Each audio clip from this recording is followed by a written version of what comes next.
राधे राधे मेरे प्यारे भाइयों बहनों माताओं व बंधुओं, संस्कार की बातें चैनल में आपका स्वागत है। बंधुओं, आज मैं आपको श्रवण करवाने जा रही हूँ शिव महापुराण की कथा। बंधुओं, सावन का पावन महीना शुरू होने जा रहा है। सावन मास भगवान शिव को अति प्रिय है, इसलिए यदि आप भगवान शिव को मनाना चाहते हैं, भगवान शिव की कृपा दृष्टि चाहते हैं, तो बंधुओं सावन के महीने में शिव महापुराण की कथा को अवश्य सुने। बंधुओं, यदि आपने YouTube चैनल संस्कार की बातें अब तक सब्सक्राइब नहीं किया तो जरूर करें और बेल आइकन दबाना ना भूलें, ताकि आपको हमारी आने वाली सभी वीडियोस की जानकारी सबसे पहले हो सके। बोलो शिव शंकर भोलेनाथ की जय, माँ पार्वती की जय। जब सती अपने पिता दक्ष के यज्ञ में आई, तब उन्होंने देखा कि भगवान शिव का यज्ञ में कोई स्थान नहीं है।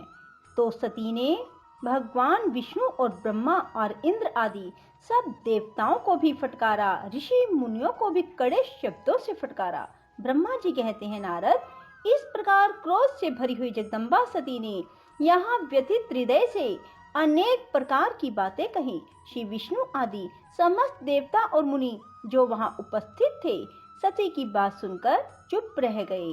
अपनी पुत्री के वैसे वचन सुनकर कुपित हुए दक्ष ने सती की ओर क्रूर दृष्टि से देखा और इस प्रकार कहा। दक्ष बोले, भद्रे, तुम्हारे बहुत कहने से क्या लाभ, इस समय यहाँ तुम्हारा कोई काम नहीं। तुम जाओ या ठहरो, यह तुम्हारी इच्छा पर निर्भर है। तुम यहाँ आई ही क्यों? समस्त विद्वान जानते हैं कि तुम्हारे पति शिव अमंगल रूप हैं। वे कुलीन भी नहीं हैं, वेद से बहिष्कृत हैं और भूतों, प्रेतों और पिशाचों के स्वामी हैं। वे बहुत ही कुवेश धारण किए रहते हैं, इसलिए रुद्र को इस यज्ञ के लिए नहीं बुलाया गया। बेटी, मैं रुद्र को अच्छी तरह जानता हूँ, अतः जानबूझकर ही मैंने देव ऋषियों की सभा में उनको आमंत्रित नहीं किया। रुद्र को शास्त्र के अर्थ का ज्ञान नहीं है, वे उदंड और दुरात्मा है। मुझ मूढ़ पापी ने ब्रह्मा जी के कहने से उनके साथ तुम्हारा विवाह कर दिया था। अतः शुचिस्मते, तुम क्रोध छोड़कर शांत हो जाओ। इस यज्ञ में तुम आ ही गई हो तो स्वयं अपना भाग ग्रहण करो। दक्ष के ऐसा कहने पर उनकी त्रिभुवन पूजिता पुत्री सती ने शिव की निंदा करने वाले अपने पिता की ओर जब दृष्टिपात किया, तब उनका रोष और भी बढ़ गया। वे मन ही मन सोचने लगी कि अब मैं शंकर जी के पास कैसे जाऊंगी। यदि शंकर जी के दर्शन की इच्छा से वहां गई और उन्होंने वहां का समाचार पूछा, तो मैं उन्हें क्या उत्तर दूंगी। तदंतर तीनों लोकों की जननी सती रोषावेश से युक्त हो लंबी सांस खींचती हुई अपने दुष्ट हृदय पिता दक्ष से बोली। सती ने कहा, जो महादेव की निंदा करता है अथवा जो उनकी होती हुई निंदा को सुनता है, वे दोनों तब तक नरक में पड़े रहते हैं जब तक चंद्रमा और सूर्य विद्यमान है। अतः तात मैं अपने इस शरीर को त्याग दूंगी, जलती आग में प्रवेश कर जाऊंगी। अपने स्वामी का अनादर सुनकर अब मुझे अपने इस जीवन की रक्षा से क्या प्रयोजन। यदि कोई समर्थ हो तो वह स्वयं विशेष यत्न करके शंभु की निंदा करने वाले पुरुष की जीभ को बलपूर्वक काट डाले, तभी वह शिव निंदा श्रवण के पाप से शुद्ध हो सकता है। इसमें संशय नहीं है। यदि कुछ कर सकने में असमर्थ हो तो बुद्धिमान पुरुष को चाहिए कि वह दोनों कान बंद करके वहां से निकल जाए। इससे वह शुद्ध रहता है, दोष का भागी नहीं होता, ऐसा श्रेष्ठ विद्वान कहते हैं। इस प्रकार धर्म नीति बताने पर सती को अपने आने के कारण बड़ा पश्चाताप हुआ। उन्होंने व्यथित चित्त से भगवान शंकर के वचन का स्मरण किया। फिर सती अत्यंत कुपित हो दक्ष से, उन विष्णु आदि समस्त देवताओं से तथा मुनियों से भी निडर होकर बोली। सती ने कहा, तात, तुम भगवान शंकर के निंदक हो, इसके लिए तुम्हें पश्चाताप होगा। यहाँ महान दुख भोग कर अंत में तुम्हें यातना भोगनी पड़ेगी। इस लोक में जिनके लिए ना कोई प्रिय है ना अप्रिय, उन निर्वैर परमात्मा शिव के प्रतिकूल तुम्हारे सिवा दूसरा कौन चल सकता है। जो दुष्ट लोग हैं वे सदा ईर्ष्या पूर्वक यदि महापुरुषों की निंदा करें तो उनके लिए यह कोई आश्चर्य की बात नहीं है, परंतु जो महात्माओं के चरणों की रस से अपने अज्ञान अंधकार को दूर कर चुके हैं उन्हें महापुरुषों की निंदा शोभा नहीं देती। जिनका शिव यह 2 अक्षरों का नाम कभी बातचीत के प्रसंग से मनुष्यों की वाणी द्वारा एक बार भी उच्चारित हो जाए तो वह संपूर्ण पाप राशि को शीघ्र ही नष्ट कर देता है। उन्हीं पवित्र कीर्ति वाले निर्मल शिव से तुम द्वेष करते हो? आश्चर्य है, वास्तव में तुम अशिव रूप हो। महापुरुषों के मन रूपी मधुकर ब्रह्मानंद में रस का पान करने की इच्छा से जिनके स्वार्थदायक चरण कमलों का निरंतर सेवन किया करते हैं, उन्हीं से तुम मूर्खतावश द्रोह करते हो।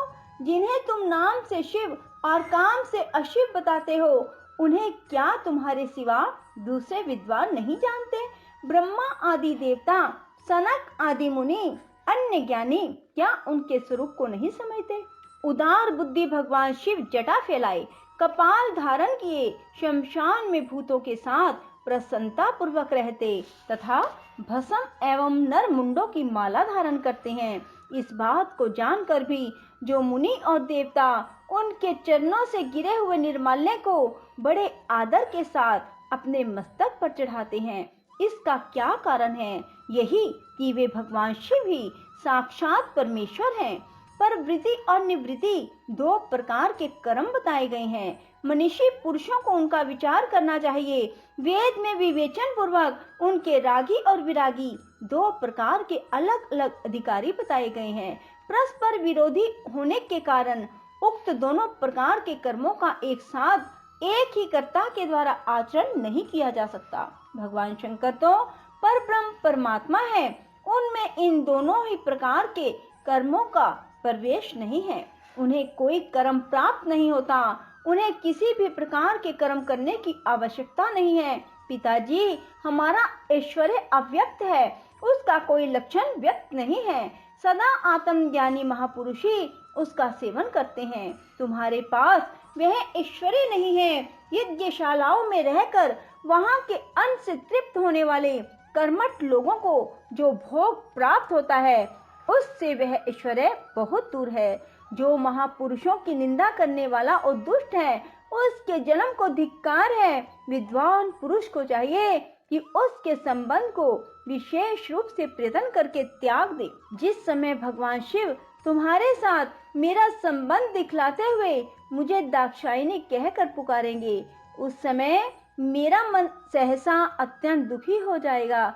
इसलिए तुम्हारे अंग से उत्पन्न हुए सदा शव के तुल्य घृणित इस शरीर को इस समय में निश्चय ही त्याग दूंगी और ऐसा करके सुखी हो जाऊंगी। हे देवताओं और मुनियों, तुम सब लोग मेरी बात सुनो। तुम्हारे हृदय में दुष्टता आ गई है। तुम लोगों का यह कर्म सर्वथा अनुचित है। तुम सब लोग मूढ़ हो, क्योंकि शिव निंदा और कलह तुम्हें प्रिय है। अतः भगवान हर से तुम्हें इस कुकर्म का निश्चय ही पूरा दंड मिलेगा।